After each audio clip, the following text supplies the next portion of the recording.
Alfian Tanjung melayangkan serangan ke Nahdlatul Ulama. Ketua umumnya diserang. Pesantren-pesantrennya juga kemudian diserang. Ya, pintu masuknya Gus Miftah. Kasusnya kemarin yang mengatakan goblok ke penjual es teh itu. Hati-hati ya masyarakat. Mereka yang sedari dulu memang tidak suka kepada NU, itu bermunculan sekarang dengan dalih Gus Miftah. Nih contoh ulama NU seperti ini nih. Bagaimana dengan yang lain? Bahkan kemudian dikait-kaitkan dengan ulama-ulama yang suka merokok. Hati-hati, jauhi ulama-ulama yang suka merokok dan lain sebagainya. Kita tahu sama-sama perokok itu ya banyak ulama NU itu perokok. Coba kita lihat dulu nih serangan Alfian Tanjung.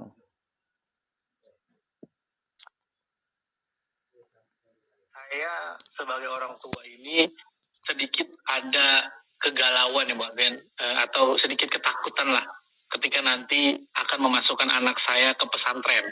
Nah, ini akan saya bahas gini Bang Alfian.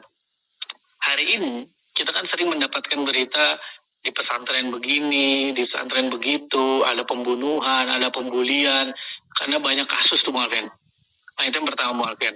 Jadi kalau kita melihat sosial media hari ini, bukan rata-rata ya, banyak lah saya melihat komentar orang tua yang takut memasukkan anaknya ke pesantren. Nah, yang kedua Bu Alfian, karena kasusnya Gus Miftah atau anak-anak Gus-Gus itu ya Bu Alfian, anak-anak kiai itu, mereka kan mengisi pengajian juga, tapi sambil ngerokok juga. Nah, terus dari ceramah-ceramah mereka kan biasa tuh Bu Alfian, ceramah itu bicara kotor, godain. Nah, itu kan juga menjadi kekhawatiran masyarakat juga Bu Alfian. Masukin pesantren ke tempat-tempat mereka. Nah, kemudian muncul di sosmed Bu Alfian selentingan yang bilang kayaknya jangan pernah deh masukin anak kita ke pondok yang kiainya merokok. Nah, ini menurut saya unik juga nih Bu Alfian. Ide-ide seperti ini. Tapi mungkin untuk awal sesi ini, bagaimana Bu Alfian merespon orang tua yang hari ini ketakutan masukin anak ke pesantren karena khawatir hal-hal tadi Bu Alfian. Yang pertama yang soal pembunuhan lah, pembulian. Nah, yang kedua Bu Alfian, respon Bu Alfian tentang jangan masukin anak ke pesantren yang kiainya merokok. Nah, ini gimana Bu Alfian? Silakan. Jadi respon yang pertama soal pesantren, ayo sekarang tinggal pahami sejarah keberadaan pesantren tersebut. Saya Alfian Tanjung siap ditanya untuk memberikan disposisi. Kalau jalur Sumatera kita bisa koneksikan dengan Ustadz Abdul Somad dan beberapa nama-nama kawan dari sana. Kalau di Pulau Jawa dari ujung Banten kita bisa tanya pada Ustadz Adi Hidayat. Sesungguhnya kita punya banyak link up. Atau Pak Profesor Din Samsudin di Nusa Tenggara Barat, dia punya pesantren yang sangat bagus. Jadi sekali lagi pesantren adalah sebuah kelembagaan yang memang sampai tidak ada yang mampu mengimbangi. Itu Bung Kamarmen perlu tahu. Sekolah-sekolah negeri itu walaupun fasilitas serba banyak, tidak banyak pembina. Yang kedua, pesantren yang ustadz-ustadznya, kiai-kiainya merokok, menurut saya kita tanyakan saja pada Bapak Kiai tersebut. Dari aspek keteladanan, dari aspek pendidikan, pantas tidak seorang guru dalam kelas mengajar pelajaran sambil merokok, yang menggubul nggak putus-putus? Saya pikir masuk saja pada hukum kepatutan lah, hukum kepantasan. Kalau perdebatan dalil, kita akan terus berdebat dan mereka akan punya sejuta alasan untuk membela dan membenarkan. Dari saya, seorang pimpinan lembaga pendidikan, dia harus memaksimalkan diri pada format-format yang menjunjung keteladanan, yang menjunjung pola hidup teratur, sehat, dan bagaimanapun tidak ada kedokteran manapun, klausul manapun yang menjadikan rokok itu adalah sehat. Itu nggak ada. Yang jelas, kalau buat saya, tidak akan pernah cucu-cucu saya, orang-orang dekat saya masukkan ke lembaga pendidikan yang para pengurus, para ustadznya, para guru-gurunya, para penyelenggaranya, manajemennya, diduga dan diketahui secara terang-terangan menjadi perokok, apalagi perokok secara kelembagaan. Seluruh institusi itu diisi oleh para pengurus-pengurus yang perokok. Saya tidak akan memasukkan anak dan cucu-cucu saya ke sana. Seperti Muhammadiyah sudah lama mengumumkan tentang itu, tapi ternyata juga nggak bergerak. Entah ada apa.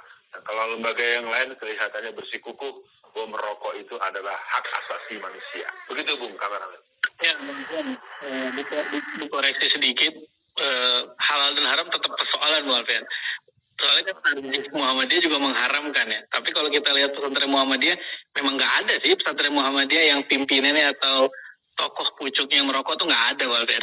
Ini berarti kan kita sekarang cari pesantren yang bagus dan kiainya tidak merokok, kira-kira kan gitu. Masuk dalam pada akhirnya giringan politik, saudara ya. Itu kan dia pada akhirnya ingin merekomendasikan pesantren yang memang layak, patut untuk anak-anak itu belajar di sana. Ada Adi Hidayat katanya, ada Din Syamsuddin, ada UAS dan lain sebagainya. Nggak ada satupun menyebutkan ulama NU. Ada gak ulama NU yang tidak merokok? Ada, Gus Muafik juga nggak merokok, tapi nggak disebutkan kan. Artinya apa? Sekali lagi, gara-gara ini pintu masuknya Gus Miftah, itu menjadi orang menyerang NU secara kelembagaan.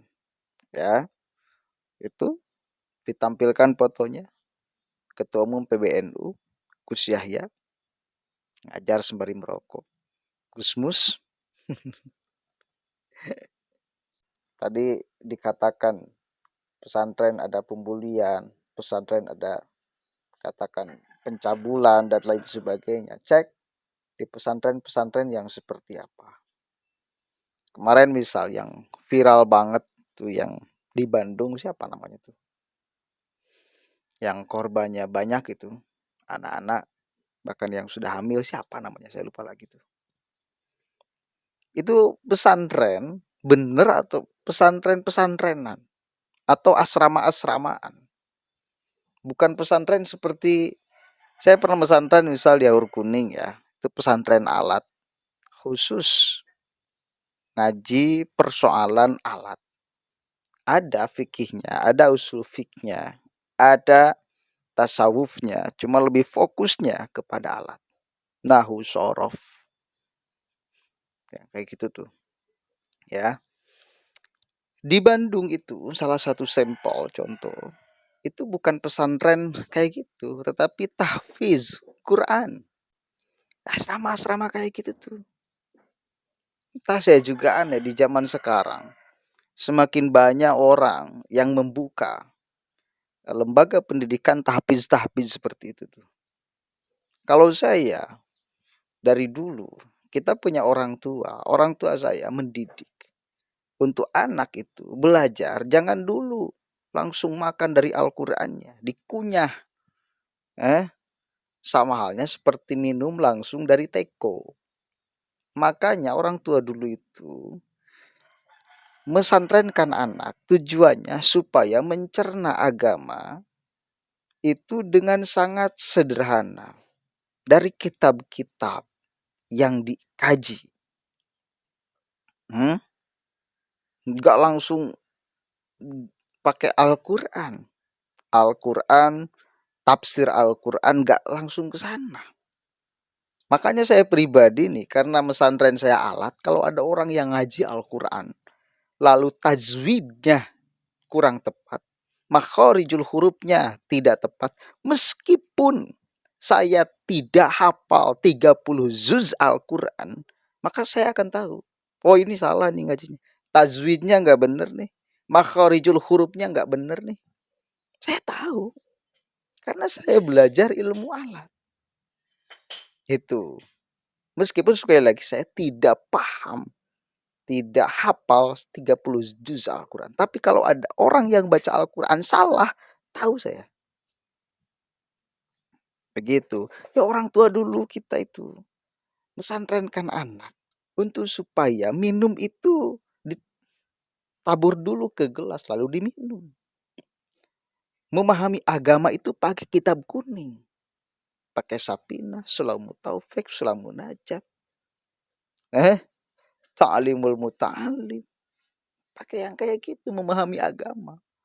Bagi saya bahaya juga kalau orang hanya ngaji langsung pakai Al-Quran tanpa tahu asbabun nuzulnya, tanpa tahu ilmu fikih, ilmu usul fikih, tanpa tahu itu bahaya juga.